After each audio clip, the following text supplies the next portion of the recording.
Debbie does the Downs. This is the story of our bikepacking trip the length of the South Downs Way, and it promised to be 3 days of ups and downs.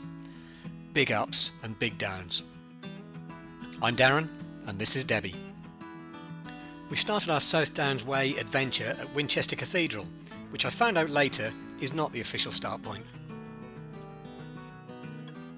Okay, this is the start of the South Downs Way, Winchester Cathedral. Let's go! We've not even been off-road yet, but that is just about to happen, and we've just climbed our first big hill to get up to the Downs. So a quick breather while I tell you about my bike and my bags.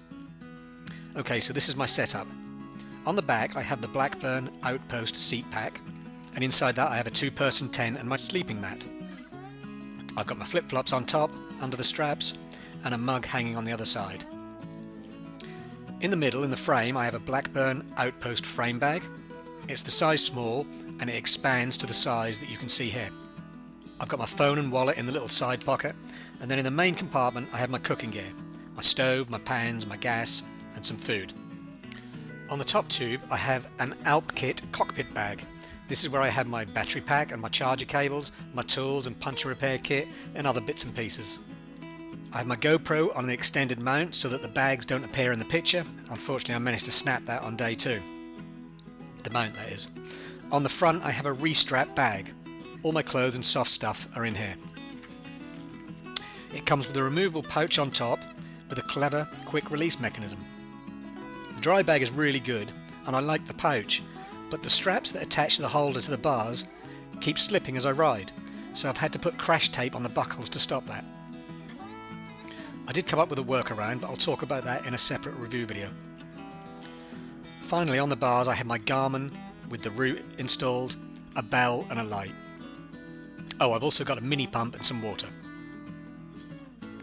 The bike is a white Glenco. The Glenco comes with WTB Horizon 650B 47 tyres, which are fat, but they're almost slick. They're very fast on the road, well, and off the road, but they have very little grip and they're a little bit sketchy off-road.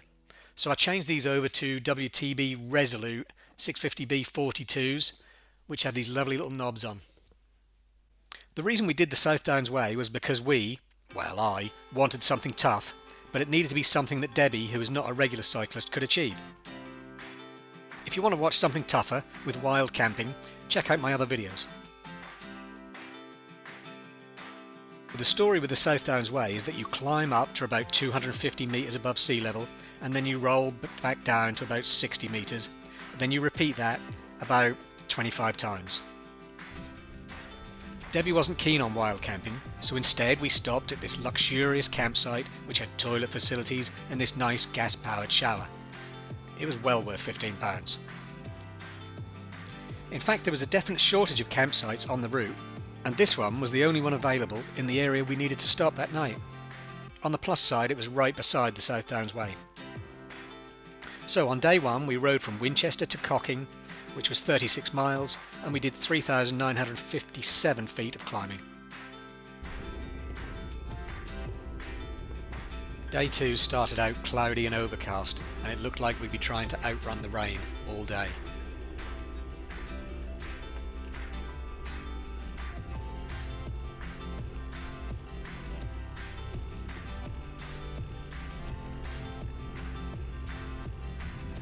So here's some things we learnt about the South Downs Way.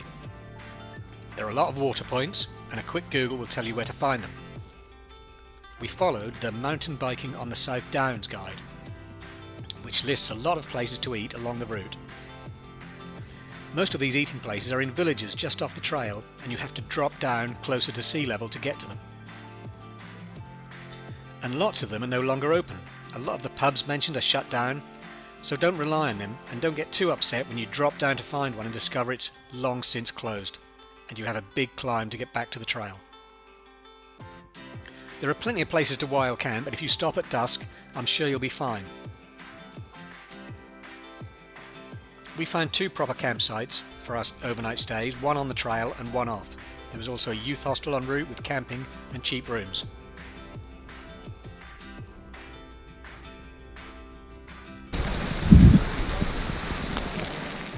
Oh, into day 2, it's about 20 past 8 at night, it's pissing down.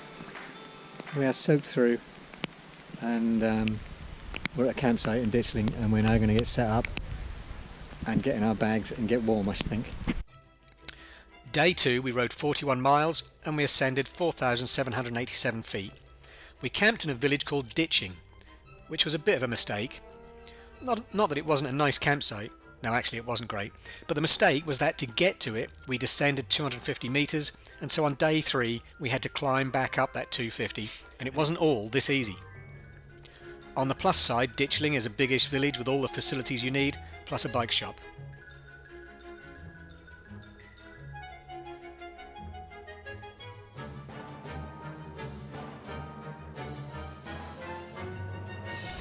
I did a lot of thinking about whether a gravel bike was suitable for this trip. A lot of the guides say you need a mountain bike and you need suspension. You don't. No suspension, no problem. The riding would have been a lot more fun and faster without the luggage, and there are bits that would have been more fun on a mountain bike, but it's perfectly doable on a gravel or adventure bike. Just do it.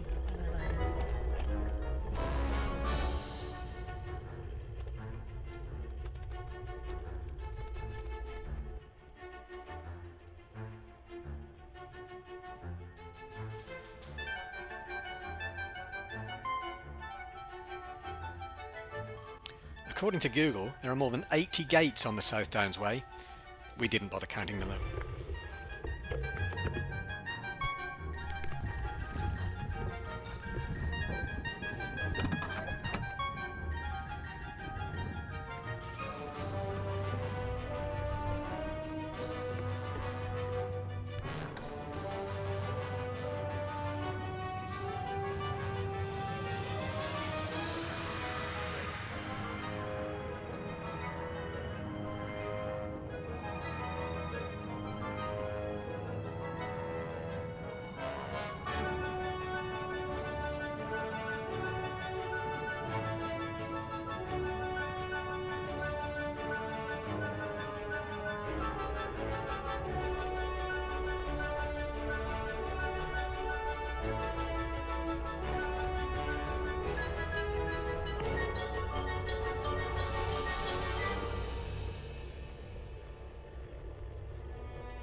Our last day turned out to be bright and breezy, and we were pleased when we could finally see the sea and Eastbourne.